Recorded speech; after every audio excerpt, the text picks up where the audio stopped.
대선을 목전에 두고 민주당 이재명 후보에 대한 이례적인 재판 진행으로 파문을 일으킨 대법원 판결의 후폭풍이 거셉니다. 현직 판사들과 법학자들이 잇따라 사법부의 대선 개입이라며 비판하고 나섰는데요. 민주당은 조희대 대법원장에 대해 청문회와 국정조사, 특검까지 예고했습니다. 탄핵 여부에 대한 결정은 일단 보류하기로 했습니다. 더불어민주당은 대법원이 이재명 후보 공직선거법 위반 사건을 9일 만에 유죄 취지로 파기환송한 것을 조희대 대법원장의 3차 내란으로 못 박았습니다. 조 대법원장의 책임론을 꺼내들고 비상계엄에는 입을 닫더니 이재명 사건에는 군사작전같이 속전속결로 선고했다며 국회 청문회는 물론 국정조사와 특검까지 전방위적인 압박을 예고했습니다. 칼테러와 계엄으로 못 죽인 이재명을 사법살인으로 제거해 국힘 무투표 당선을 만들려는 법원 쿠데타이자 사법테러란 비판이 나오는 것 아닙니까? 민주당은 파기환송에 동의한 대법관 10명 모두를 향해서도 6만 쪽에 달하는 전자문서 사건 기록을 다 읽었느냐며 기록도 안 읽는 거수기 법관은 대법관이 아니다. 국민 앞에 답변할 수 없다면 공개 사죄하고 자진 사퇴하라고 압박했습니다. 앞으로 남은 고등법원의 판단을 우려한 듯 사법부 대선 개입 저지 특위를 만들어 국민 대토론회를 열겠다는 방안과 함께 내란 특별재판소 설치와 대법관 증언 문제도 국민적 논의에 붙이자고 몰아붙였습니다. 민주당은 비상의원총회를 열고 조 대법관 등에 대한 추가 탄핵 논의에도 들어갔습니다.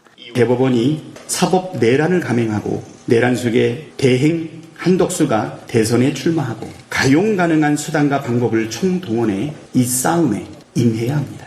대법원이 이재명 민주당 후보의 공직선거법 사건을 파기환송하기까지 걸린 시간은 36일이었습니다. 그런데 조희대 대법원장 취임 이후 공직선거법 사건의 평균 상고심 처리 기간을 따져봤더니 92일로 전보다 오히려 늘어난 것으로 확인됐습니다. 대선을 목전에 두고 유독 이 후보 재판만 이례적인 속도로 밀어붙여 결론을 뒤집은 겁니다. 우선 어제 네.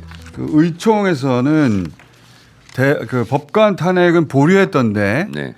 그 분위기가 어땠고 왜 보류됐는지 설명 좀 해주십시오.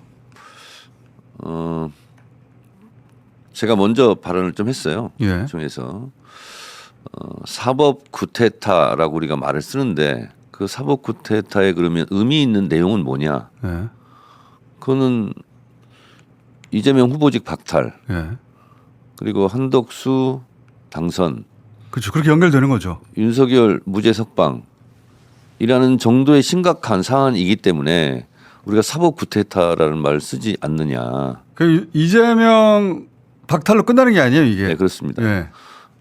그러니 우리가 사법 쿠데타라는 말을 했으면 거기에 상응하는 대응을 해야 된다. 예. 그리고 만에 하나에서 하나의 가능성까지 다 없애야 된다. 그렇게 얘기를 했고, 그래서 국회가 가질 수 있는 모든 방법을 총동원해야 된다. 그러니까 뭐 거기에는 뭐 탄핵도 포함이 될 수 있고 다. 예.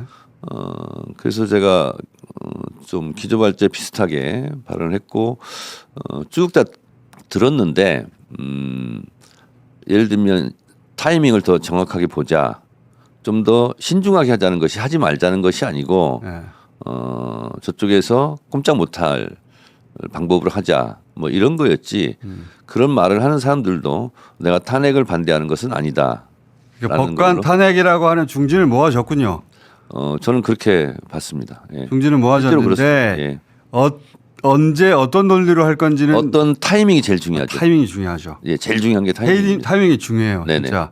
왜냐하면은 잘못하다가 되치기 당할 수 있거든요. 맞아요. 모든 건 타이밍입니다. 특히 정치에서는 네, 그렇습니다.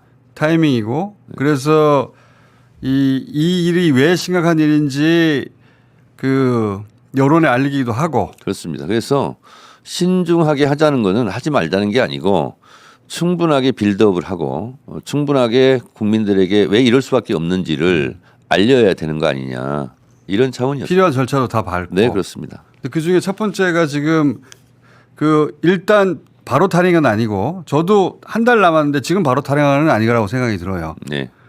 그거는 맞는데 그럼 언제냐 네. 했을 때 고법이 돌아가는 사정을 보아하니 고법은 그 대법이 미친 듯이 돌아간 것과 마찬가지 속도로 지금 돌아가려고 하는 것 같거든요. 그렇습니다. 그래서 방향은 전략이라고 볼 수가 있지 않습니까? 네. 그러면 구체적인 전투, 디테일 이거는 지도부에 위임하자. 왜냐하면 거기서 전술과 전투 뭐 이런 것을 해야 되니까 그래서 대체적으로 그렇게 의견이 모아져 가고 있습니다. 현 지도부로. 네. 예. 선대위로 넘어갑니까? 아니면 현 지도부로 넘어가는 겁니까? 박찬대 대표 직무대행이 예. 총괄선대위원장 이기도 하고. 이기도 하고 예. 그래서 뭐 선거기 때문에 또 선대위 분들하고 의논을 안 할 수는 없거든요. 안 할 수는 없는데. 이게 선거에 매우 중요한 분수령이 될 수도 있기 때문에 예. 뭐 같이 다 협의를 하겠죠. 한다. 지도부의 권한은 살아 있는 거잖아요, 근데. 그죠? 그렇습니다. 예. 네. 자, 그러면서 민주당에서 요구한 것은 그 고법 기일 변경 신청이죠. 그러니까 할 거는 다 하는데 네. 당연히 기일 변경 신청을 하고 그렇죠. 저는 안 받아줄 가능성이 높다. 안 받아주는 순간 확인되는 거잖아요. 그렇습니다. 안 받아주는 네. 순간. 네. 그래서 지금 여러 가지 징후들을 네. 보면 어쨌든 대법에서 뭐 초고속 인터넷 속도보다 더 빠르게 이 인터넷 파기환송을 설치보다 빨라요. 예. 초고속 인터넷망 속도보다 빠르게 네. 파기환송을 했고 또 그리고 바로 고법으로 내려보냈고 고법은 바로 기일을 정했고 네. 제일 중요한 심각한 사항은 집행관을 통해서 송달을 한다는 거잖아요 지금. 나도 깜짝 놀랐어요. 야 미쳤구나. 그렇습니다. 그래서 이거는 확실하게 저쪽에서 총을 쏜 거다. 저는 이렇게 생각을 합니다. 그렇죠. 그러면 전쟁으로 치면 지금 교전 상태예요. 근데 전쟁이 아직 안 일어났다. 전투가 아직 안 일어났다. 이런 아니란 생각은 이제 하지 말아야 된다. 이렇게 생각을 하고요. 그러면은 기일 변경 신청이 15일인데 지금 대선 후보 보름 남는 기간이기 때문에 대선 네. 후보가 선거 보름 전이니까. 자, 그럼 이 사건뿐만 아니라요. 네. 대장동 재판 같은 경우도 제가 법사위에 지적했습니다. 5월 12일 날 선거가 시작되지 않습니까? 네. 5월 13일 날 나오라는 거예요, 재판. 아니 재판을 지금 5월 20일 날 나오라는 거예요. 5월 27일 날 나오고 심지어 6월 3일 날 6월 3일 날 나오라는 것도 있어요. 투표일도 나오라는 거예요. 선거일 날도. 사실 대법원장이 말 안 하더라도 이때까지 사법은 이런 큰 선거에서 이런 거 다 변동시켜 줬거든요. 네. 저 얘기는 네. 후보직 날리겠다 그치. 하는 다른 표현이에요. 저는 그렇게 생각합니다. 재판을 더 잡아 오히려. 그렇습니다. 그리고 저기 또 이제 5월 15일 날 또 잡혀 있죠. 하나 더 잡힌 거지 지금. 그러니까 그러면 뭐냐면 이재명 후보는 선거운동 하지 말라. 아주 선의로 해석을 해서. 선의를 어떻게 해석합니까 이게? 아니 그러니까 선거운동 하지 말라는 거고 네. 내심은 본심은 이재명은 안 돼. 이거지 않을까. 선거 그러니까 날리겠다는 거라고 저는 그렇습니다. 봅니다. 그래서 그거를 공식적으로 확인하는 게 기일 변경 신청인데 네. 기일 변경 신청을 안 받아주는 순간 그러면 국회가 가지고 있는 권한을 써야 그러니까 되잖아요. 안 받아줄 것으로 예상을 하고 네. 우리가 움직여야죠. 그죠? 네. 근데 그거 언제까지 기다립니까? 이게 국회가 돌아가는 시간이 또 있잖아요. 네. 물리력 시간이. 그래서 5월 7일 날 법사위를 엽니다. 예. 그래서 법사위를 열어서 그때 다시 한번 상황을 보면 좀 더 분명해지지 않을까 그런 생각이 듭니다. 그리고 이제 요 앞에 나오신 의원들이 그 얘기하고 가셨는데 이것은 5월 뭡니까? 20일하고 7일 그 얘기 쭉 하고 가셨는데 네. 20일은 안 지킬 것 같고 뭐 이런 얘기 쭉 하고 가셨거든요. 그래서 저는 공장장 말에 동의를 하는 것이 네. 저도 이제 여러 군데로 이제 알아봤는데 예를 들어서 7일은 줬어요. 그건 안 줄 수가 없잖아요. 네. 20일을 안 줘. 그리고 판결을 해. 네. 그러면 20일을 안 주고 나서 판결한 것이 판결에 하자가 있느냐 없느냐의 결정권, 판단권도 대법이 갖고 있는 거예요. 그러니까 다수간에 하자가 있더라도 이거는 문제가 없다. 문제가 없어. 그러면 그 다음에는 방법이 없어요. 그다음에 우리나라는 3심제이기 때문에 그다음 끝나는 거예요. 네, 그렇습니다. 이재명 후보는 없어지는 거예요. 그래서 제가 후보에서. 말씀드렸다시피 만에 하나에서의 하나의 가능성도 없애야 된다. 근데 이제 요 앞에 의원들이 이런 얘기도 하셨거든요.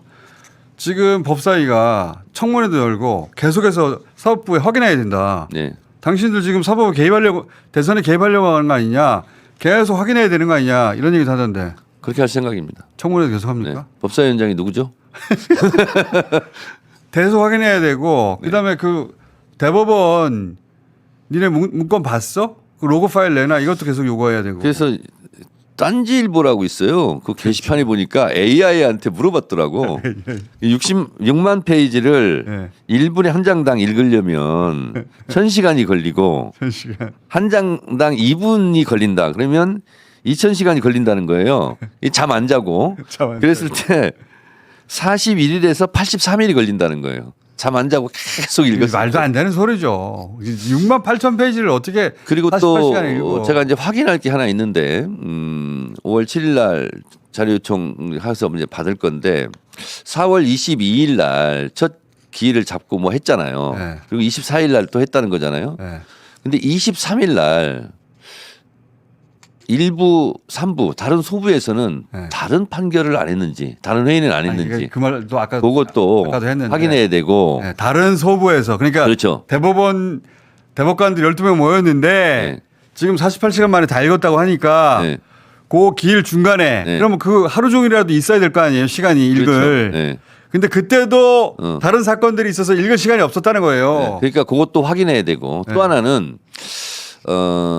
이제 새로운 사건이 대법에 올라오면 대법 주심당 그 재판 연구원이 3명 있다는 거예요. 네. 그러면 신건 보고를라는 걸 한대요. 네. 아 이거는 소부에서 할지 예, 예. 뭐 할지 이제 처음에는 올라온 것은 이런 건입니다 하고 네. 한 다음에 그 다음에 또 하는 절차가 이거는 소부에서 처리해도 되는지 전합체로 가야 되는지를 하고 만약에 그러면은- 전합체를 가야 한다면 예.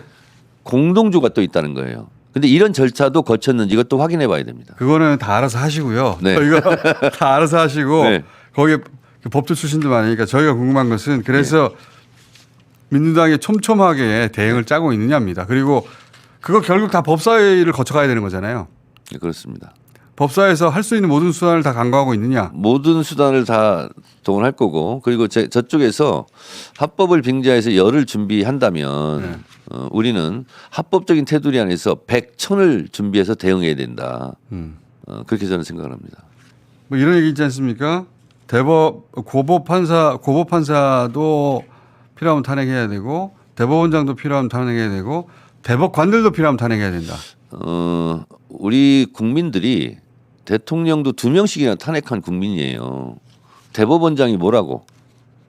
그러니까요. 네. 하고자 하는 바가 확인이 됐다면 대법원장이 그렇습니다. 뭡니까 여기서? 그렇습니다. 자기들 몇 명, 법관 몇 명에서 지금 국민의 선택권을 뺏고 자기들이 대통령을 결정하겠다는 건데 그리고 감옥 보내야지 이거는. 후보직이 날아가면 선거를 할 수가 없잖아요. 선거에서 뽑을 사람이 없어지는 거예요 우리는. 그렇습니다. 네. 이거는 감옥 보내야 될 사안 아닙니까 진짜? 그렇습니다. 와 이런 생각을 해서 이걸 실행에 옮긴다면은 이건 감옥 보내야 될 상황이죠. 이게 구태타지 뭡니까 이게? 그래서 이제 저희 당에서 뭐 이런 내란 특별 재판소 이런 것도 그 구성해야 되는 거 아니냐. 내란 이후에. 특별재판소. 네. 아 지금 조희대 사법부는 믿지 못하겠다. 네. 내란 특별사법. 야 그것도 말이 되네요. 네. 뭐 그런 여러 가지 논의들이 있고요. 입법 그리고 권한이 있으니까 그렇습니다.